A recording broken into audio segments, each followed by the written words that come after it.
Esse cara é um cara que estudou engenharia de computação e se deu muito bem com o Bitcoin na época que o Bitcoin era muito embrionário. Ele pegou o Bitcoin acho que em 2013 ou 2014, pelo que ele falou aí, enriqueceu, ganhou dinheiro pra caramba, e em 2020 ele saiu.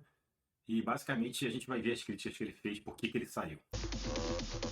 Basicamente, as críticas que ele faz ao Bitcoin tem 4 raízes principais. Não é estável, falta utilidade, o risco-retorno já não compensa e é um mercado manipulado. É claro que o Bitcoin tem uma volatilidade alta. É um ativo ainda em maturação, é um ativo que a maioria dos investidores não sabe nem o que é direito. Então, isso faz com que muitas pessoas que estão investindo em Bitcoin fujam do Bitcoin na primeira oscilação. E também tem pessoas que são gananciosas que operam alavancados. Tudo isso torna realmente um ativo ainda muito volátil. Mas o que a gente vem observando ao longo dos últimos anos é que essa volatilidade que já foi estratosférica está diminuindo. Esse ciclo agora, do último halving, já está mostrando que a volatilidade está bem mais baixa. Então, se essa tendência continuar, isso é uma tendência para quanto mais o Bitcoin vai amadurecendo, menor essa estabilidade vai se tornando. Então, vamos observar.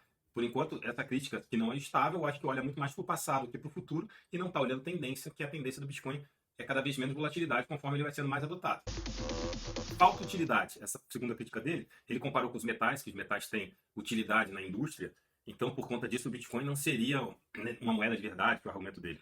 Sobre a questão da utilidade, demora realmente as pessoas se adaptarem a um paradigma novo, porque a gente está falando de um ativo que tem utilidade no mundo digital e obviamente tem reflexo no mundo real.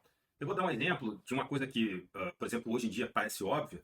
Os cartórios antes trabalhavam 100% no papel, era tudo guardado em gavetinha e, obviamente, sujeito a traça, a bicho, a mofo, a incêndio, a perder.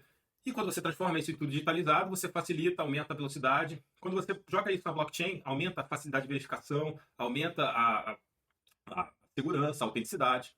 Então, sobre a ótica de utilidade, se você pensar que o Bitcoin está caminhando para um mundo digital, que ele é como se fosse um ouro digital, que tem as mesmas utilidades monetárias que o ouro, só que com características digitais, ele se torna mais barato, mais fácil de armazenar, mais fácil de transacionar com o mercado 24 horas por dia, 7 dias por semana. Ele tem uma série de vantagens em relação ao ouro, só que para as pessoas começarem a confiar nessas vantagens, demora.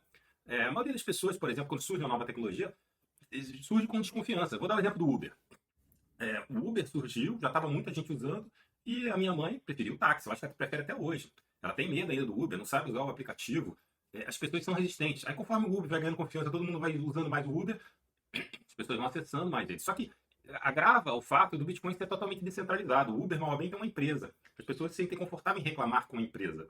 Sendo um ambiente descentralizado, onde não tem uma empresa, que as pessoas têm que ter autocustódia, ser mais responsáveis pela sua carteira, isso gera ainda mais barreiras para adaptação.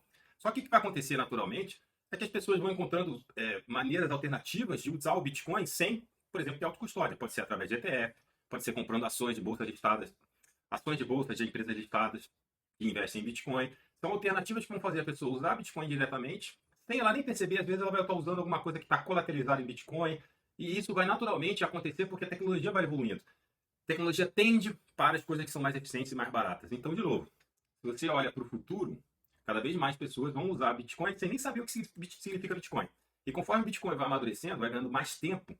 Hoje são 17 anos de uso, sem dar falha, sem dar problema, continua a rede lá, quebrou FTX, teve problema em outras coisas, teve fraude em outras áreas, teve corretora que quebrou, tudo que é causa acontece, mas o Bitcoin sobrevive e continua.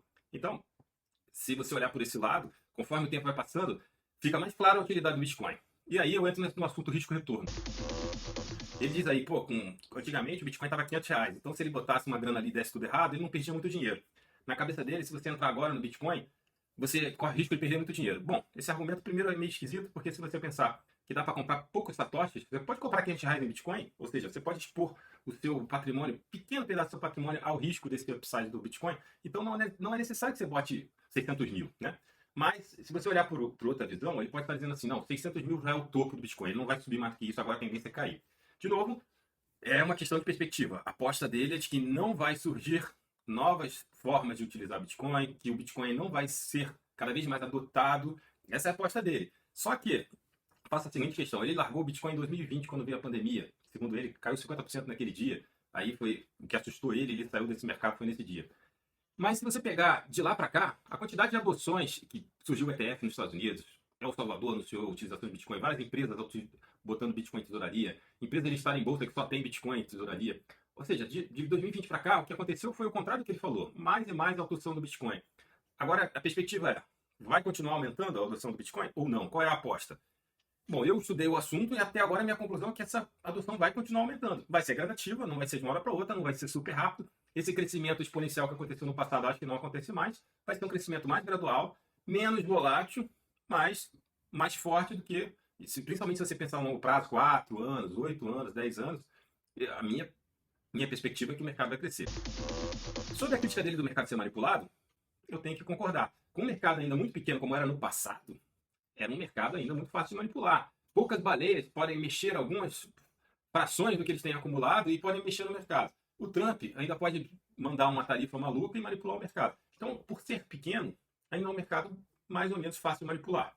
Grandes players podem fazer um bom estrago nesse mercado.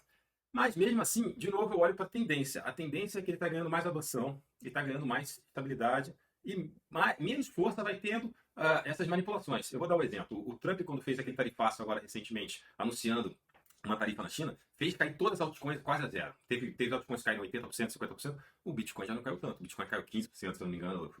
No pico caiu 20%. Ou seja, o Bitcoin, dentro desse cenário de criptomoedas, já se torna referência como sendo mais estável. Agora, ainda falta comer muito feijão com arroz para a adoção ser tão grande a ponto de não sofrer mais esse tipo de manipulação. Uma outra crítica que ele colocou aí é que ele presume ou prevê que vai ter um big crash na dívida americana. E essa, realmente, no cenário que ele está prevendo aí, pelo que eu entendi, super caótico, onde tudo, assim, que a dívida americana vai ter um calote muito forte, em escala muito grande, aí ele presume que o Bitcoin não vai te proteger nesse momento. E de verdade, se tiver uma coisa tão caótica dessa maneira, cara, nem dinheiro em banco vai te proteger, título público não vai te proteger, porque os bancos vão quebrar. Os bancos vão segurar, vão bloquear teu recurso, vai ter corrida aos bancos. Então, se você tiver ouro, mas o ouro está custodiado num banco, o banco não vai te liberar o dinheiro. A não ser que seja ouro físico, mas mesmo assim, negociar ouro físico numa situação dessa caótica, se prepara, meu amigo, porque você ou vai ter um desastre absurdo naquele ouro físico, ou você vai correr risco de assalto, você vai estar no meio de um caos urbano.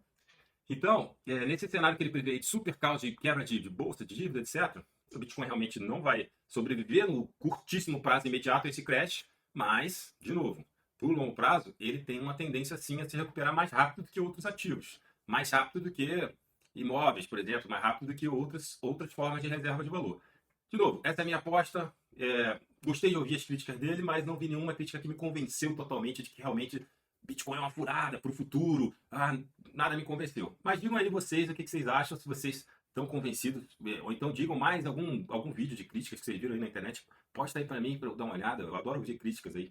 Obrigado, pessoal. Se puder deixar um like aí, quem chegou até aqui, quiser, faz um comentário qualquer aí, também ajuda. É importante a gente ter contraponto na internet, beleza? Valeu, gente. Obrigado.